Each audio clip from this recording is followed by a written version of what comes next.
So I hear that you're a big fan of Beyonce. I love her. And so has she given you any kind of advice or... Yeah, she actually wrote me this cute little letter and she signed it with her autograph. It was so cute. When I first met her, and she wrote, she was telling me, just let loose when you perform and just have fun and be in control. This happened to me. I didn't cause this. I didn't do it. This happened to me, and it can happen to anybody. Beyonce, definitely. I just thought she was, well, the first thing I saw, was her beauty and how beautiful she was.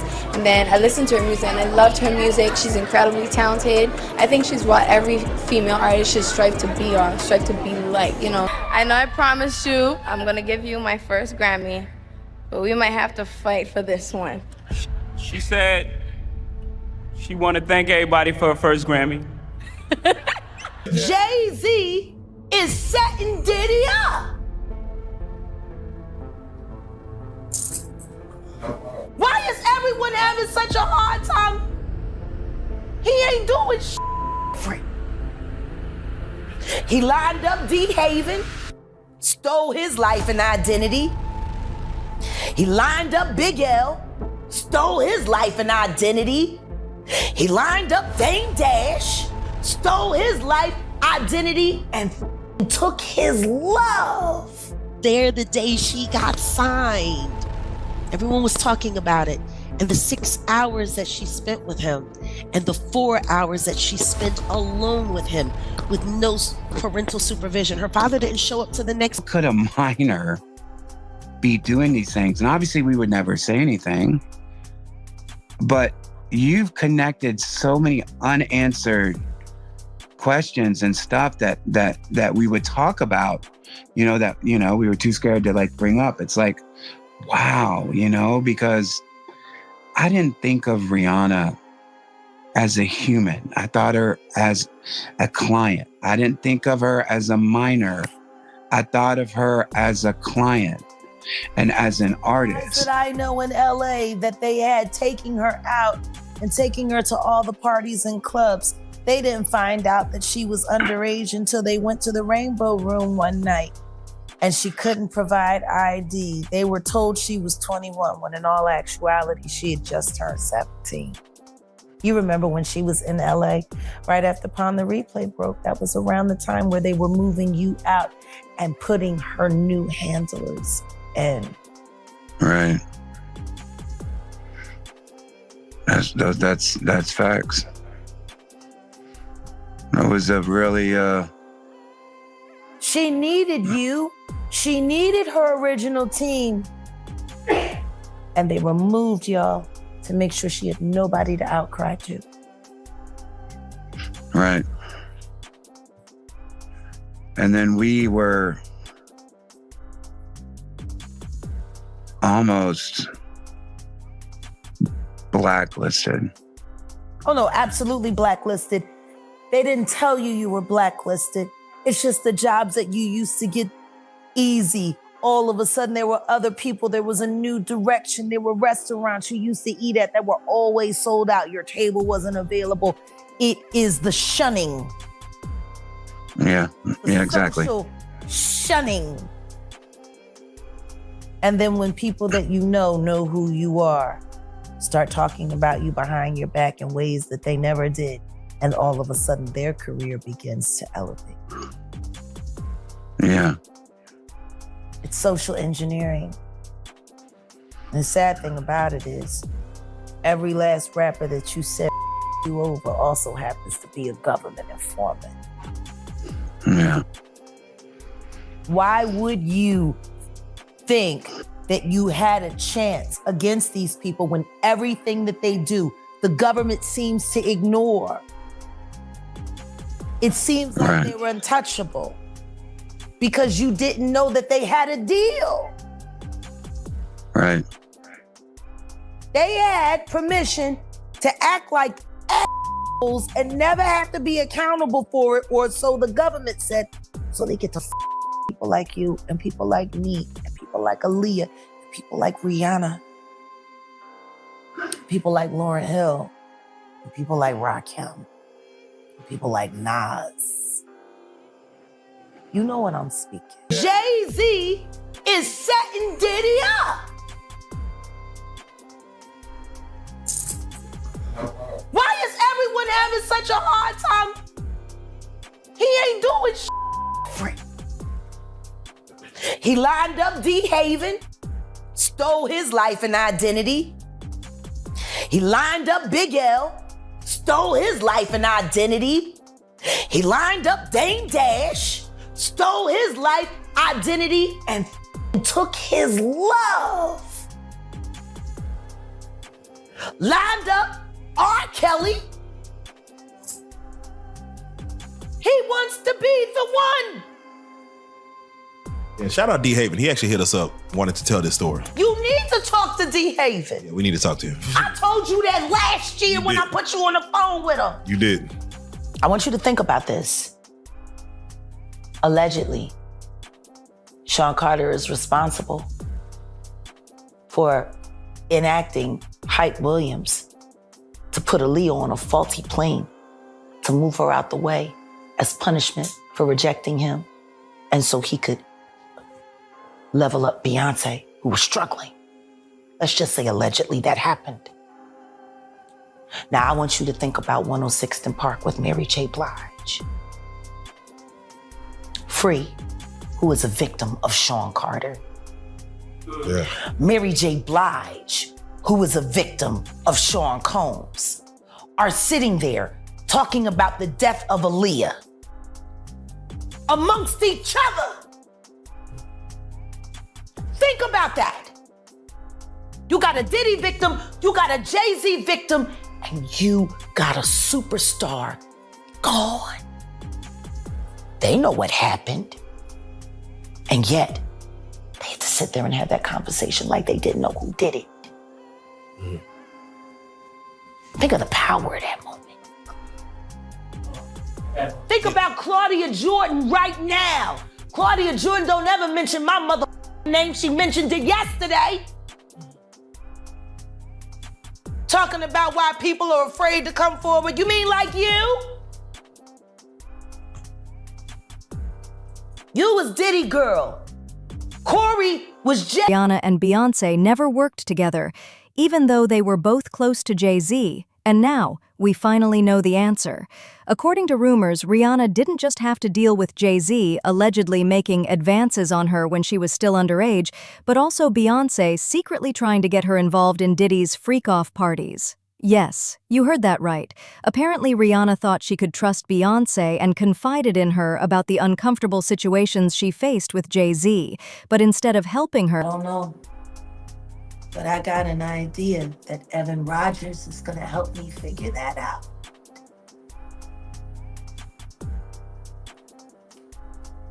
And who is Evan? Evan was the producer who only seemed to work on teeny bopper projects, who discovered Rihanna at 3 a.m. in the morning in a hotel room on the island where she comes from, with no parental supervision. And then she was put on a private plane, a minor, from one country to another, without parental supervision. And she ended up in a boardroom with Mr. Carter, without parental supervision. Y'all got young children. Would you just let your daughter leave and go to a whole other country with some you don't know?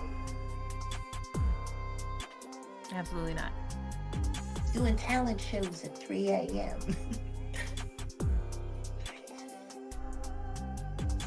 So you're saying that the rumors are true. There are rumors circulating that Rihanna was actually trafficked here. Are you saying that Starting to sound that way. Because her daddy ain't show up till 24 hours later to pick up a $500,000 check for his daughter.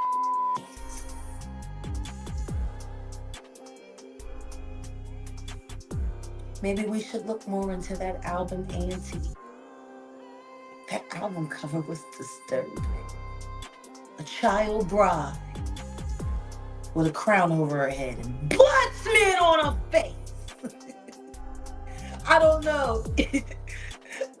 How don't people see SOSs anymore?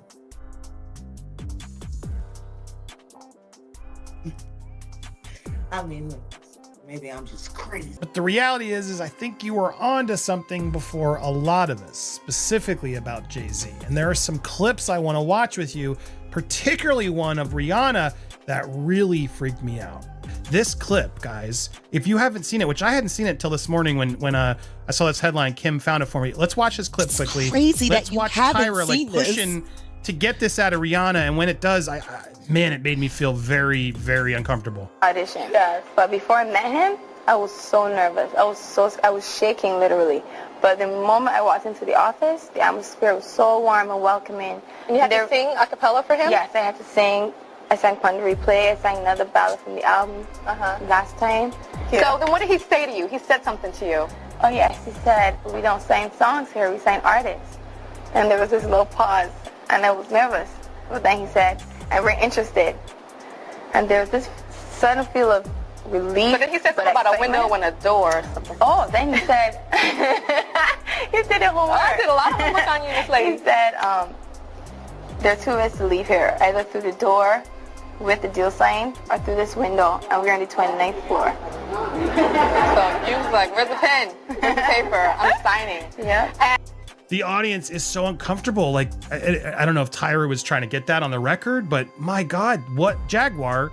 He threatened her. This is her own words coming out of her mouth. And she was a kid at that time, correct? 15-year-old girl who had been flown to the United States without parental supervision or a chaperone, brought to a grown man's office in a large corporate Manhattan building.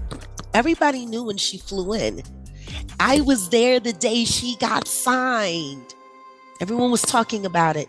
And the 6 hours that she spent with him, and the 4 hours that she spent alone with him with no parental supervision. Her father didn't show up till the next day to come and collect the check.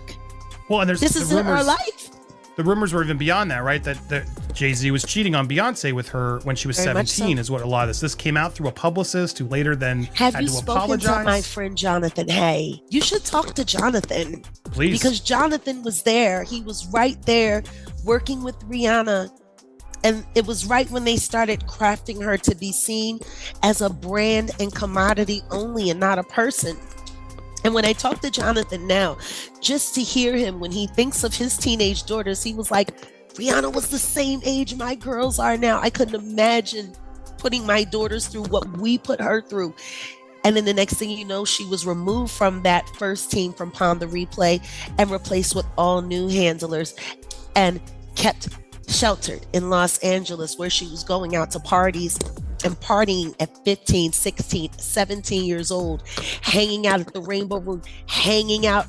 Yeah, like it was one of my friends who found out she was 17 when everyone thought she was 21. And he was like, yo, why do y'all got me carrying this girl around and she's it's cool. Clear that Jay-Z's not letting this go. If you read his declaration in that case where he is suing Tony Busby, what he's saying is, I viewed these letters as an existential threat to my reputation, everything I've worked my whole life to build, and he wasn't going to take it lying down. So even though this lawsuit's been dismissed with prejudice, the one against him, it seems like Jay-Z's going forward and will continue to pursue Busby, maybe to, sort of send a message that you can't do this to a certain type of celebrity, not him. Well, Jay-Z was calling Busby a 1-800 lawyer, called him a 1-800 lawyer and says the system needs to change. You can't have guys like this blowing up the lives of innocent people with allegations that he should be vetting and understand are not true. This is what Jay-Z had to say about this case against Busby. He said, I felt that Mr. Busby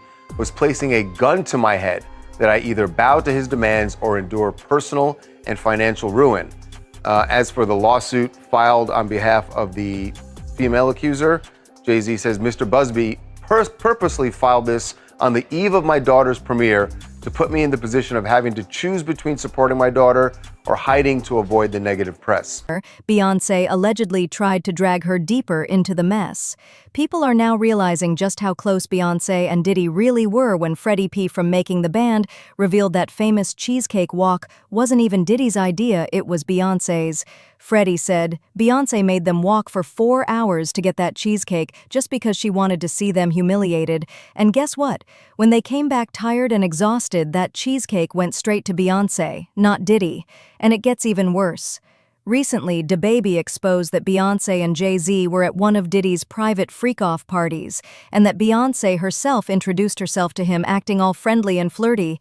People think this was a setup for something more disturbing, and Jaguar Wright even confirmed these rumors, saying that Beyoncé was trying to seduce DaBaby into those private freak-offs. But wait, it doesn't stop there.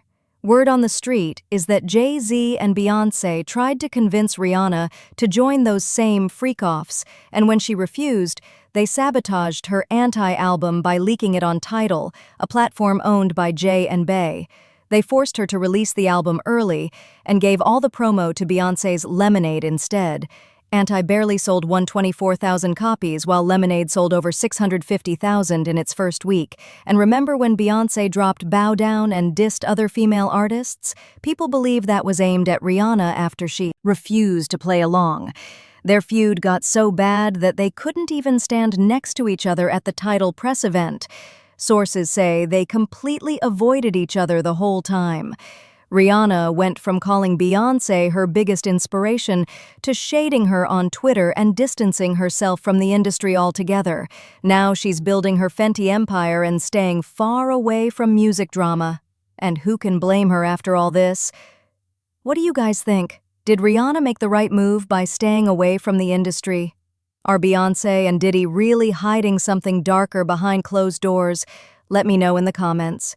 Don't forget to like this video, subscribe for more shocking celebrity tea, and hit that bell so you never miss an upload. Thanks for watching, and I'll see you in the next one.